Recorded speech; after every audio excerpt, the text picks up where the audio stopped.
Hello hello X ఇష్టం నమస్కారం అండి సార్. నమస్తే అండి సార్. సార్ సతీష్ ఎక్స్ ఇష్టం ప్రవీణ్ గారు వచ్చారండి. చెప్పండి చెప్పండి సార్. అదేనండి, మీరు మొన్న కల్వ సతీష్ మీద మీరు ఒక వీడియో మాట్లాడారు కదా. అవునండి నేను అవునండి. గోపిని మాట్లాడుతున్నా. చెప్పండి చెప్పండి గోపి కలపమని గారు. చెప్పారు. అదేనండి, ఎక్స్ ఇష్టం ప్రవీణ్ కి కలపాలంట, ఆయన మాట్లాడాలంట. మీరు అది కల్వ సతీష్ గురించి మాట్లాడిన వీడియో సార్. మీరు మాట్లాడుతున్నాను సార్. సరే సరే. నేను హలో, నా పేరు ప్రవీణ్ అండి. చెప్పండి సార్. నేనండి ప్రవీణ్, చెప్పండి సార్. ఇప్పుడు సతీష్ గారు లేరా? సతీష్ ఎవరండి? ఇప్పుడు మన కలవర సతీష్ గారి కోసం మాట్లాడారు కదా ఒక. నేనే అండి. మీరా సార్? అవునండి. పేరు సార్? నా పేరు ప్రవీణ్ అండి. ఎక్స్ క్రిస్టియన్ ప్రవీణ్ అంటారు. నేను ఎక్స్ క్రిస్టియన్ నుంచి బయటకు వచ్చానండి. అదే సార్. ఏంటి సార్ ఎంత డెలిబరేట్ గా మాట్లాడుతున్నారు, ఏంటి పరిస్థితి అని చెప్పేసి. అంటే మీకు అంటే నాకు అర్థం కాలేదు, మీకు ప్రాబ్లం ఏంటి దాంట్లో? ప్రాబ్లం ఏం లేదు సార్. ఇప్పుడు వీళ్ళు చేస్తున్నవి అనేవి ఇంత డైరెక్ట్ చెప్తున్నారు కదా, మరి మీ మీద ఎటువంటి అటాక్స్ కానీ లేకపోతే థ్రెటనింగ్ కానీ ఏం చేయకుండా అంత డెలిబరేట్ గా మాట్లాడుతున్నారు కదా అని నేను నీకు ఫోన్ చేశాను. మీరు ఎవరండి? క్రిస్టియన్సా హిందువులా? నేను pure Christian sir. Christian. Okay. ఇప్పుడు వైజాగ్ నుంచి మాట్లాడుతున్నాను. ఓకే అండి, చెప్పండి సార్. ఇప్పుడు ఏంటి మీకు ప్రాబ్లం ఏంటి దీంట్లో? ప్రాబ్లం ఈ మోసాలు ఇవన్నీ కూడా ఎంతకాలం వీళ్ళు చేసింది అందరూ చూస్తూ ఇంట్లో ఎవరి మాలాలో చెప్పుకొని ఊరుకొని ఉన్నారు తప్ప ఎవరు బయటకు వచ్చి ఇలా చెప్పలేదు నీలాగా. ఓకే అండి. ఓకే.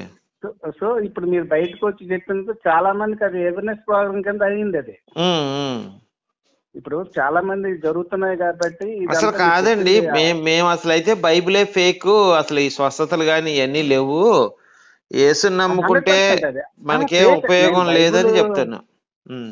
ప్రవీణ్ గారు, బైబుల్ ఫేక్ అనేది నాకు తెలియదు కానీ వీళ్ళు చేస్తున్న వేషం మాత్రం 100-200% ఫుల్ కమర్షియల్. మరి ఇప్పుడు సరే సార్, ఇప్పుడు మీరు చెప్పింది బానే ఉంది సార్. యేసు నిజ దేవుడు అయితే ఇవన్నీ ఎందుకు చేపిస్తున్నాడండి? మరి ఆపాలి కదా అవన్నీ ఆయన. సార్ ఆయన చేయించారు, వీళ్ళు చేస్తున్నారు సార్ తప్పు. ఆయన పేరుతో చేస్తున్నప్పుడు సార్ ఒక మాట అండి. అదే నన్ను ఒక మాట చెప్పనండి సార్. మీ పేరండి? నా పేరు పాలరాజు సార్. పాలరాజు గారు, మీ పేరుతో నేను రౌడీజం దందాలు చేసి మీ పేరు చెప్తుంటాను సార్ మార్కెట్ లో. పాలరాజు గారు డబ్బులు ఇవ్వమన్నాడు అని చెప్పి ఒక మార్కెట్ లో, కూరగాయల మార్కెట్ అందరి డబ్బులు వసూలు చేస్తా, చిల్లర కొట్ల దగ్గరికి వెళ్ళి డబ్బులు వసూలు చేస్తా, బంగారు షాపుల దగ్గర డబ్బులు వసూలు చేస్తా. పాలరాజు గారి పేరు నేను రౌడీజం తోటి. బాధ్యత ఎవరిదండి? మీదే కదా. పాలరాజు అనే పేరు చెప్తున్నాడు కాబట్టి ఈడెవడో నేను పట్టుకోవాలని చెప్పి మీరు నా దగ్గరికి వస్తారు, ఏమైనా నా పేరు నువ్వు ఎందుకు వాడుతున్నావు అని. మరి అలానే యేసు దేవుడనే అయితే, నిజంగా దేవుడైతే వీళ్ళందరూ ఇన్ని తప్పులు చేస్తా ఉంటే ఎందుకు చూస్తూ ఊరుకున్నాడండి ఆయన? సార్ ఇప్పుడు మీరు సార్ మీ ఏజ్ సార్?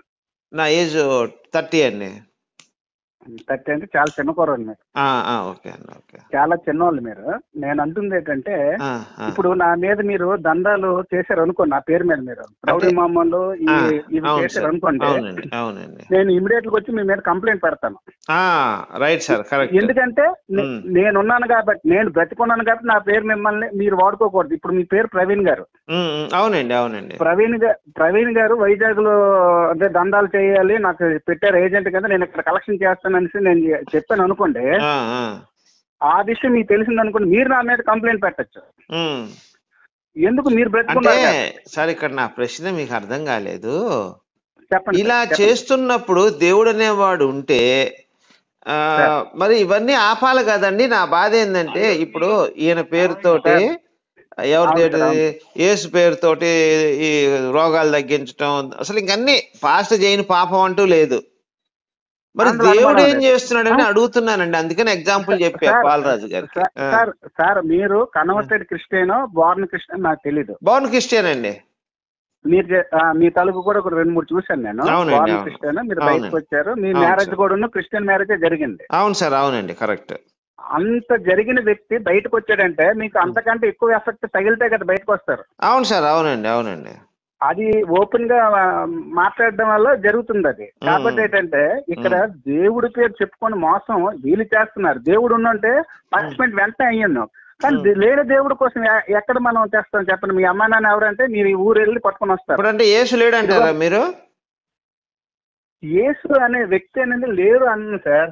ఆ. ఉన్నారు, అది జరిగిపోయింది, అది నేను మరి చూడలేదు, ఏం మీరు చూడలేదు. చేస్తున్నాడండి ఆయన? ఇప్పుడు నిజంగా దేవుడు అనేవాడు ఉంటే వీళ్ళు ఇన్ని పాపాలు చేస్తా ఉంటే ఆయన పేరున కనీసం సార్. వచ్చి ఏమయ్యా నా పేరు నువ్వు ఇన్ని పాపాలు తప్పులు చేస్తున్నావు కదా, తప్పు అనే మాట ఎందుకు ఖండించట్లేదు? First point.